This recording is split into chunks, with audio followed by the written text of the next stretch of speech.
Welcome to TCB the climax battle YouTube channel. तो सबसे पहले अगर आप चैनल पर नए हैं तो चैनल को सब्सक्राइब करें और वीडियो को लाइक करें। तो आज हम देखने वाले हैं जो अपना एचएससी ग्रुप डी का जब का एग्जाम होने वाला है एचएससी ग्रुप डी का, तो उसके ऊपर मॉक टेस्ट देखने वाले हैं जो टोटली बेस्ड क्या रहने वाला है आपका एनटीए पैटर्न पे रहने वाला है। ठीक है, तो इसकी जो पीडीएफ है वो आपको कहाँ मिल जाएगी, द क्लाइमैक्स बैटल जो टेलीग्राम चैनल वहाँ पे आपको इसकी पीडीएफ मिल जाएगी, लिंक डिस्क्रिप्शन में आपको मिल जाएगा। यहाँ पे जिलेवार समरी चल रही है, उसकी भी आपको जो पीडीएफ है वो मिल जाएगी टेलीग्राम चैनल पे, और प्लेलिस्ट में उसकी वीडियो आप जाके देख सकते हैं, जिसमें आप 10 से 15 मिनट में क्या है कि अपने एक कंप्लीट जिले की समरी देख लेंगे जो कि इंपॉर्टेंट पॉइंट्स है उसके। ठीक है, तो अभी इसमें क्या देखने वाले हैं हम, नेशनल जीके। जो नेशनल जीके आपकी आने वाली है तो कितने क्वेश्चन आएंगे, 15। तो 15 क्वेश्चन यहाँ पे हम डिस्कस करने वाले हैं यहाँ पे। ठीक है, तो आपको देखना है कि 15 में से आपका कितना स्कोर यहाँ पे रहता है। तो 15 में से जितना भी स्कोर हो वो आपको कमेंट सेक्शन में बता के जाना है कि क्या यहाँ पे आपको जो है स्कोर आया है। बाकी के जितने भी मॉक है वो आपको चैनल में मिल जाएंगे, प्लेलिस्ट बनी हुई है, वहाँ पे जाके आप देख सकते हैं। पूरा एक्सप्लेनेशन के साथ यहाँ पे मॉक करा रखा है, तो आप जाके देख सकते हैं वहाँ पे। तो जो आपका फर्स्ट क्वेश्चन है इसमें क्या पूछ रखा है कि निम्नलिखित में से कौन सी एक बृहद जो विवर्तनिक प्लेट है, यानी कि मेजर जो टेक्टोनिक प्लेट है, जैसे हमें पता है कि अपनी अर्थ के नीचे यहाँ पे प्लेट्स हैं। ठीक है, तो उनमें से कुछ मेजर है और कोई माइनर प्लेट्स हैं, जो कोई छोटी प्लेट है और कोई बड़ी प्लेट है। तो इनमें जो प्रमुख 7 प्लेट होती हैं, ठीक है, हमारे पास जो है मेजर टेक्टोनिक प्लेट है 7 प्रमुख। तो उनमें कौन कौन सी है, अफ्रीकी हो गई, अंटार्कटिक हो गई, यूरेशियन हो गई, इंडो ऑस्ट्रेलियन हो गई, उत्तरी अमरीकी हो गई, और प्रशांत हो गई, और लास्ट अपनी दक्षिणी अमरीकी हो गई, है ना। ये 7 होती हैं। तो इनमें से कौन सी है जो हम देखें मेजर, तो यहाँ पे कोकोसाई प्लेट हमारी नहीं आई, ये अपनी माइनर होती है। ठीक है, छोटी प्लेट होती है ये। अरबियन प्लेट जो होती है ये भी अपनी छोटी प्लेट होती है, और अपनी ये जो नेज़का है ये भी अपनी क्या होती है, छोटी प्लेट होती है। तो पैसिफिक हमने देखी है अभी, पैसिफिक जो अपनी प्लेट होती है ये कौन सी होती है, यहाँ पे अपनी मेजर प्लेट में आती है। ठीक है, इसको प्रशांत बोलते हैं, तो इस वजह से क्या हो जाएगी यहाँ पे पैसिफिक प्लेट अपनी क्या हो जाएगी, मेजर प्लेट हो जाएगी। आपको ध्यान रखना है ये अपनी माइनर यानी छोटी प्लेट है बाकी, और पैसिफिक प्लेट अपनी बड़ी में से आ जाएगी, जो बड़ी प्लेट मेजर प्लेट है वो। तो आपको याद रखना, आपका करेक्ट आंसर हो जाएगा पैसिफिक प्लेट। नेक्स्ट देखते हैं यहाँ पे सेकंड क्वेश्चन पूछा आपसे, लोधी वंश यानी लोधी वंश की निम्नलिखित में से किसके द्वारा रखी गई थी। तो बहलोल लोधी, जलालुद्दीन लोधी, इब्राहिम लोधी या सिकंदर लोधी। ठीक है, तो इसमें आपको क्या ध्यान रखना है कि कौन सा हो जाएगा इसका करेक्ट आंसर, बहलोल लोधी। बहलोल लोधी ने यहाँ पे लोधी वंश की स्थापना की थी, यानी कि नींव रखी थी। और कब की बात है ये है 1451 की बात। ठीक है, यानी कि दिल्ली सल्तनत पे जब राज चला था यहाँ पे लोधी वंश का, तो 1451 से लेके कब तक चला था ये आपका चला था 1526 तक। 1526 तक चला था, ये आपका लोधी पीरियड है दिल्ली डायनेस्टी में। ठीक है, 1526 तक। 1526 में क्या हुआ था, 1526 में यहाँ पे आपका क्या हुआ था, पानीपत का फर्स्ट बैटल हुआ था। और किस किस के बीच में हुआ था आपका, ये जो बाबर के बीच में हुआ था, और दूसरा आपका कौन था यहाँ पे, इब्राहिम लोधी, जो इब्राहिम लोधी हैं उनके बीच में। ठीक है, तो यहाँ पे जो बाबर हैं उनकी विजय हुई थी, और ये लोधी इब्राहिम लोधी थे ये यहाँ पे डिफेंड हुए थे। ठीक है, हार गए थे यहाँ पे, डिफीटेड। तो यहाँ पे जो बाबर थे जीत गए थे, तो यहीं पे क्या हुआ था, लोधी वंश का अंत हो गया था 1526 में। तो 1451 से लेके 1526 तक लोधी वंश का टाइम पीरियड चला था, ये याद रखना। ठीक है, लास्ट थे इब्राहिम लोधी, और फर्स्ट कौन थे, बहलोल लोधी, जिन्होंने यहाँ पे नींव रखी थी। नेक्स्ट देखते हैं तीसरा जो क्वेश्चन आपका, कि राज्यसभा से संबंधित संवैधानिक प्रावधानों के संदर्भ में निम्नलिखित में से कौन सा जो है यहाँ पे कथन सही है बताना है। भारत के प्रधानमंत्री राज्यसभा के पदेन अध्यक्ष होते हैं। ठीक है, ये बोल रहा है कि जो राज्यसभा है हमारी, ठीक है, राज्यसभा, उसके जो पदेन अध्यक्ष होते हैं वो हमारे प्रधानमंत्री होते हैं, ऐसे बोला इसने। ठीक है, तो ये आपको पता है गलत बात है, ये प्रधानमंत्री नहीं होते।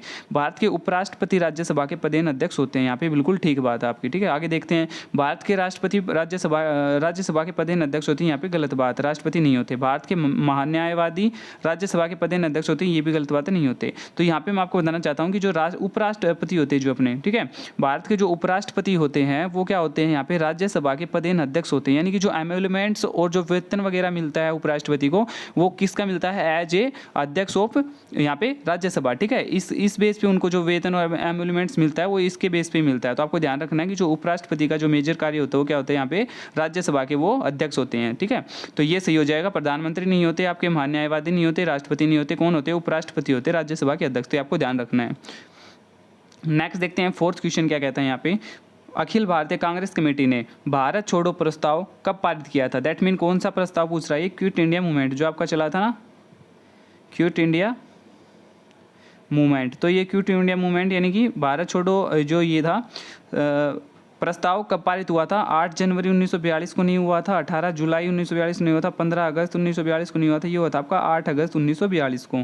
आपको याद रखना है कौन सा करेक्ट हो जाएगा यहाँ पे, 8 अगस्त 1942 को। तो इसको यानी कि क्या बोलते हैं, जैसे ये अगस्त में हुआ था ना, तो इसको अगस्त अधिवेशन भी बोलते हैं आपका, ठीक है, अगस्त और अधिवेशन, अगस्त आंदोलन, अधिवेशन ही आंदोलन, अगस्त क्या होता है आपका आंदोलन होता है, अगस्त आंदोलन होता है आपका। और क्या बोलते हैं इसको, क्विट इंडिया मूवमेंट यानी भारत छोड़ो प्रस्ताव, ठीक है। तो कब किया, 8 अगस्त 1942। आपको ध्यान रखना है ये इंपॉर्टेंट है, इंपॉर्टेंट आंदोलनों में से एक है आपका क्विट इंडिया मूवमेंट 8 अगस्त 1942 को। नेक्स्ट देखते हैं 1925 में घटित हुआ था निम्नलिखित में से कौन सा षड्यंत्र ट्रेन डकैती से संबंधित है, ठीक है, यानी कि ट्रेन डकैती हुई थी यहाँ पे, इनमें से कौन सा और कब हुआ था, 1925 में हुआ था, ध्यान रखना, ठीक है। तो ये दिल्ली षड्यंत्र था या फिर कौन सा था यहाँ पे, मुजफ्फरपुर षड्यंत्र था, पेशावर षड्यंत्र था या फिर काकोरी षड्यंत्र था, ठीक है। तो ये ध्यान रखना आपको कौन सी कॉन्स्पिरेसी थी, ये आपकी ये काकोरी कॉन्स्पिरेसी थी, ठीक है, काकोरी कॉन्स्पिरेसी थी ये आपकी, ध्यान रखनी है, ठीक है। तो ये कब हुआ था, 1925 में हुआ था, 1925 में हुआ था, यहाँ पे ट्रेन डकैती हुई थी, ठीक है। ये कब कहाँ पे हुई थी, ये जो लखनऊ के पास है, ठीक है, काकोरी और आलमनगर है, लखनऊ के पास काकोरी और आलमनगर के बीच में हुई थी 1925 में, ठीक है। तो यानी कि इनमें जो जिनका ये क्या था, प्लान था यानी कि योजना थी, कौन थे वो, राम प्रसाद बिस्मिल थे। आपको ध्यान रखने इतना हो गया, काकोरी कॉन्स्पिरेसी थी आपकी, काकोरी षड्यंत्र था यानी कि आपका, और 1925 में थी। और जो यहाँ पे योजना बना रहे थे वो कौन थे आपके, राम प्रसाद बिस्मिल थे, राम प्रसाद, ये हो जाएंगे आपके बिस्मिल, ठीक है, राम प्रसाद बिस्मिल। और कौन थे आपके दूसरे, आपको याद रखना है अशफाक उल्ला खान थे आपके, यानी कि अशफाक उल्ला खान, ठीक है। ये प्लान बनाने के वे थे मेन, ठीक है। तो यहाँ पे राम प्रसाद बिस्मिल और अशफाक उल्ला खान, 1925 की बात है। तो 1927 में क्या हुई थी, फिर इनको फांसी दी गई थी, ठीक है, 1927 में। तो यहाँ पे आपसे कैसे प्रश्न पूछा हुआ था, एसएससी सीजीएल का क्वेश्चन आपका 2022 वाला क्वेश्चन है एसएससी जेल में, कि जो काकोरी कॉन्स्पिरेसी में जो शामिल थे, जिनकी योजना थी, उनको जो फांसी दी गई थी, उनमें से कौन थे यहाँ पे, यानी पूछा गया था कि किसको फांसी मिली थी काकोरी कॉन्स्पिरेशन के तहत। तो इनमें से जो मैंने बताया अभी आपको, राम प्रसाद बिस्मिल और अशफाक उल्ला खान, इनमें आपको ध्यान रखना है, राम प्रसाद बिस्मिल का वहाँ पे ऑप्शन में नाम था और वो हमारे करेक्ट हो जाते हैं वहाँ पे। तो नेक्स्ट देखते हैं यहाँ पे जो लिंगराज मंदिर है, निर्माण ने कराया था, किसने करवाया था लिंगराज मंदिर का निर्माण, ये पूछा गया है यहाँ पे आपसे, ठीक है। तो इसमें कौन सा हो जाएगा यहाँ पे, लिंगराज मंदिर का पूछा आपका, तो मुगल सम्राट शाहजहाँ, राजपूत चंदेल वंश के शासकों ने, या फिर सोमवंशी राजा ययाति केसरी ने, राजा अंतरवर्मन, जो ये चोड़गंग देव है, इन्होंने। तो इनमें से जो आपका करेक्ट आंसर हो जाएगा वो कौन सा हो जाएगा यहाँ पे, ये सोमवंशी राजा ययाति केसरी, 6 का आपका करेक्ट हो जाएगा, सोमवंती राजा ययाति केसरी। तो ये कब की बात है, आपको ध्यान रखना है, जो लिंगराज मंदिर है कब की बात है, 11वीं शताब्दी की है आपकी, 11वीं शताब्दी, ठीक है। और ये जो है ये किस भगवान को समर्पित है, ये मंदिर भगवान शिव को, याद रखना, ठीक है। लिंगराज मंदिर है आपका किस भगवान को समर्पित है, ये आपका भगवान शिव को, 11वीं शताब्दी की बात है, ठीक है। ये यानी कि किस शहर में है ये मंदिर, यानी कि इस शहर को माना जाता है, जो भुवनेश्वर शहर है उड़ीसा का, ठीक है, वहाँ का सबसे बड़ा मंदिर माना जाता है लिंगराज मंदिर। तो ये बातें आपको ध्यान रखनी है, ठीक है। और किससे बना हुआ है, लाल पत्थर से बना हुआ है। तो यहाँ पे 4-5 बात आपको ध्यान रखनी, क्या, लिंगराज मंदिर भुवनेश्वर उड़ीसा में सबसे बड़ा मंदिर माना जाता है, ये सोमवंशी राजा ययाति केसरी के द्वारा यहाँ पे निर्माण किया गया है, और किससे बना हुआ है, लाल रंग के पत्थर से, लाल पत्थर से, ये आपको ध्यान रखनी है बात इसके बारे में, ठीक है, भुवनेश्वर उड़ीसा में। तो नेक्स्ट आपका रेचना दो आब है, ठीक है, जो रचना दो आब है, निम्नलिखित में से किन दो नदियों के बीच में है। तो रचना दो आब के बारे में पहले तो हम दो आब देख लेते, क्या होता है दो आब, क्या होता है, यानी कि दो नदी जा रही है कोई भी, ठीक है, ये एक नदी इधर जा रही है, एक नदी जो बीच का हिस्सा होता है इसको दो आब बोलते हैं, दो आब क्षेत्र, ठीक है, इसको दो आब क्षेत्र बोलते हैं। कोई भी दो नदी होती है उनके बीच का जो क्षेत्र होता है उसको दो आब क्षेत्र बोलते हैं, तो ये याद रखना। तो अभी किसी दो आब को नाम दिया हुआ है रचना दो आब, तो रचना दो आब पूछा कि इन दो नदियों के बीच की बात है यहाँ पे, ठीक है। तो इसमें कौन सी दो नदियाँ हैं, वो आपकी रावी और चेनाब है, ठीक है। तो यहाँ पे कौन से हो जाएंगे आपकी, चिनाब और रावी, यानी कि चिनाब और रावी, ये आपकी दो नदी हो जाएंगी। और ये क्षेत्र कहाँ के आसपास है? ये आपका जम्मू कश्मीर और पंजाब में मिला हुआ है, यानी कि पूरा ये उस साइड तक है, पंजाब साइड तक, पाकिस्तान तक, पाकिस्तान, पंजाब और जम्मू कश्मीर का जो हिस्सा है इसमें ये फैला हुआ है। तो रावी और पंजाब, चेनाब क्या हो जाएगा यहाँ पे? करेक्ट आंसर हो जाएगा। याद रखना, रचना रावी, रचना रावी, रचना रावी और चेनाब। रचना है रावी, चेनाब, ऐसे याद कर लेना, ठीक है, इस टाइप से। तो ये आपका करेक्ट हो जाएगा, रचना दोआब क्षेत्र। 8वां क्वेश्चन कहता है यहाँ पे, भारत के प्राचीन इतिहास के संदर्भ में अशोक स्तंभ का संबंध निम्नलिखित में से किस स्थान से है? तो चतरू से नहीं है, मांडू से नहीं है, खजुराहो से नहीं है, कौन सा है? सांची। सांची से यहाँ पे संबंध है, ठीक है, किसका? अशोक स्तंभ का, सांची से। याद रखना, ये आपका करेक्ट हो जाएगा, सांची। 9वां क्या कहता है यहाँ पे? द्वै अधिकार एक प्रकार का अल्प अधिकार है जिसमें किसी बाजार पर खालिस्तान फर्मों का प्रभुत्व या अन्य नियंत्रण होता है। यानी कि द्वै अधिकार, इसी में लिखा हुआ है, द्वै और प्लस अधिकार, अधिकार, अल्प अधिकार, द्वै अधिकार। तो द्वै का मतलब आपको पता है, दो, ठीक है, तो दो होता है। तो इसी टाइप से हम क्या कर देंगे इसमें? दो। द्वै अधिकार एक प्रकार का अल्प अधिकार है जिसमें किसी बाजार पर दो, क्या जाएगा? दो फर्मों या प्रभुत्व का अन्य नियंत्रण होता है। तो ये आपका क्या हो जाएगा? करेक्ट। दो आंसर यहाँ पे करेक्ट हो जाएगा।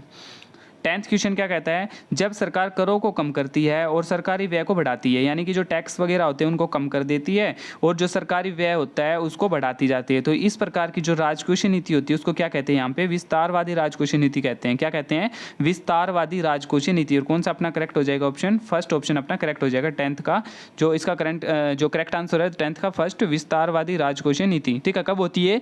तब सरकार व्यय यानी कि टैक्स वगैरह को कम करती है और अपना जो व्यय है उसको बढ़ा देती है, सरकारी व्यय को, तो उसको बोलते हैं हम विस्तारवादी राजकोषीय। नेक्स्ट आपका 11th नंबर क्या कहता है यहाँ पे? किसी देश की प्राचीन झीलों में से एक है, लेंडिया तालाब है, निम्नलिखित में से भारत के कौन से स्थान पे है? ठीक है, तो याद रखना आपको, जो ये लेंडिया तालाब, ठीक है, प्राचीन झीलों में से एक है। ये कहाँ पे? आपका एमपी में है। और एमपी में कहाँ पे? आपका भोपाल में। एमपी में कहाँ पे? आपको भोपाल में। ठीक है, तो इतना हो गया आपका कि एमपी के भोपाल में है। और ये यानी कि किसने बनवाया था? ये निर्माण जो भोपाल के नवाब थे उन्होंने बनवाया था। ठीक है, ये क्या करने के लिए? यानी कि वहाँ पे जो लोग थे उस टाइम, तो पेयजल की आपूर्ति सुनिश्चित करने के लिए बनवाया गया था। ठीक है, लेंडिया तालाब पेयजल की आपूर्ति सुनिश्चित करने के लिए भोपाल के नवाबों के द्वारा भोपाल में यहाँ पे बनाया गया था ये लेंडिया तालाब। ये मत सोचना कि क्वेश्चन ऐसे ये नहीं आएगा इस टाइप से। ये आपका जो SSC GD है, SSC GD 2021, यहाँ पे PY की क्वेश्चन है वहाँ का आपका। ठीक है, तो ये आपको ध्यान रखना है, इंपॉर्टेंट क्वेश्चन है। लेंडिया तालाब कहाँ पे? भोपाल में, याद रखना। 12th क्वेश्चन क्या कहता है यहाँ पे? 2011 की जनगणना के अनुसार भारत का सबसे कम जनसंख्या वाला राज्य पूछा है, कौन सा है? तो बात कर ले हम यहाँ पे कम जनसंख्या की, तो आपका जो कम जनसंख्या वाला राज्य है वो कौन सा हो जाएगा? आपका सिक्किम। भारत में सबसे कम जनसंख्या की है सिक्किम की है आपकी, सिक्किम हो गया, याद रखना आपका। ठीक है, तो सिक्किम तो आपका हो गया भारत की सबसे कम जनसंख्या वाला। और अगर हम बात कर ले दूसरी गोवा के बारे में, तो गोवा के बारे में क्या याद रखना है? एरिया में सबसे छोटा आपका, एरिया सबसे छोटा, सबसे छोटा। तो दोनों तरीके से याद रखना है कि भारत का सबसे छोटा एरिया के हिसाब से कौन सा स्टेट है? गोवा हो गया। और अगर हम बात कर ले जनसंख्या के हिसाब से तो कौन सा हो जाएगा? आपका सिक्किम हो जाएगा। दोनों आपको याद रखने हैं। और एरिया के हिसाब से हम दूसरा देखें तो अपना सिक्किम ही है। फर्स्ट एरिया के हिसाब से गोवा है, दूसरा अपना सिक्किम है। और जनसंख्या में अपना कौन सा है? यहाँ पे सिक्किम ही आ जाएगा प्रथम। तो अपना सिक्किम यहाँ पे क्या हो जाएगा? करेक्ट आंसर हो जाएगा। ठीक है, नेक्स्ट देखते 13 नंबर क्या कहता है? MS वर्ड 2010 में टेक्स्ट को बाईं ओर अलाइन करने के लिए निम्नलिखित में से कौन सी शॉर्टकट की का उपयोग किया जाता है? तो यहाँ पे देखो अलाइनमेंट का क्वेश्चन है। ठीक है, तो किस तरफ पूछा है? बाईं तरफ पूछा है, यानी कि लेफ्ट तरफ पूछा है। तो यहाँ पे सीधा होता है आपका, यानी कि आपको सेंटर में, ये आपका कोई पेज हो गया, मान लो ये आपका पेज है, तो इसमें अगर आपको यहाँ पे लेफ्ट राइट और क्या हो जाएगा? सेंटर में। ठीक है, तो यहाँ पे अगर आप कंट्रोल प्लस अगर आप ई दबाते हो तो सेंटर अलाइनमेंट होता है, सेंटर में हो जाएगा आपका जो भी टेक्स्ट है वो क्या हो जाएगा? सेंटर में हो जाएगा। अगर आप बात करते हो कंट्रोल प्लस आर की, कंट्रोल प्लस आर की, तो लेफ्ट राइट, आर का मतलब राइट, तो राइट अलाइन हो जाएगा सारा का सारा। और अगर आप कंट्रोल प्लस एल करते हो तो आपका लेफ्ट अलाइन हो जाएगा। ठीक है, उसने क्या पूछा है? लेफ्ट का ही पूछा है, बाईं ओर का पूछा है, तो कंट्रोल प्लस एल हो जाएगा। कंट्रोल प्लस ई होता है यहाँ पे सेंटर का, कंट्रोल प्लस आर होता है राइट का, और कंट्रोल प्लस एल होता है आपका लेफ्ट का। तो लेफ्ट ही पूछा है, तो लेफ्ट अपना करेक्ट हो जाएगा। तो कौन सा आंसर करेक्ट होएगा यहाँ पे? 13 का हो जाएगा आपका 4th number, control plus L, ये आपका करेक्ट आंसर है। 14th क्वेश्चन देखो ध्यान से क्या है। तो यहाँ पे कांग्रेस अधिवेशन में वंदे मातरम गाने वाली पहली महिला जो मुस्लिम महिला थी उनका नाम बताइए। रेहाना तैयब जी, बेगम हजरत महल, असगरी बेगम, रजिया जो खातून है वो। तो ये क्वेश्चन आपको पता है तो आपको कमेंट सेक्शन में पक्का बताना है कि इसका आंसर क्या है। ठीक है, कमेंट सेक्शन में बताना है इसका आंसर क्या आएगा। यानी कि पहली जो मुस्लिम महिला थी कौन सी थी जिन्होंने कांग्रेस अधिवेशन में वंदे मातरम गाया था, ये आपको कमेंट सेक्शन में बताना है। और दूसरी बात मैंने आपको बताया कि जो अधिवेशन है कांग्रेस के, उनके बारे में पढ़ के जाना, उनसे क्वेश्चन आपसे पूछा जा सकता है, इंपॉर्टेंट हो जाते हैं। ठीक है, जो कांग्रेस का अधिवेशन है ये पढ़ के जाना आप। तो इसका कमेंट सेक्शन में आपको बताना है, पता है नहीं पता वो भी बताना है। ठीक है, बाद में इसको देखते हैं। नेक्स्ट है यहाँ पे 15 नंबर क्या कहता है, अनुच्छेद 243 है, 243C है, किससे संबंधित है। यानी कि आर्टिकल 243C यहाँ पे किससे संबंधित, 6 वर्ष से कम आयु के बच्चों की देखभाल के लिए बिल्कुल नहीं है।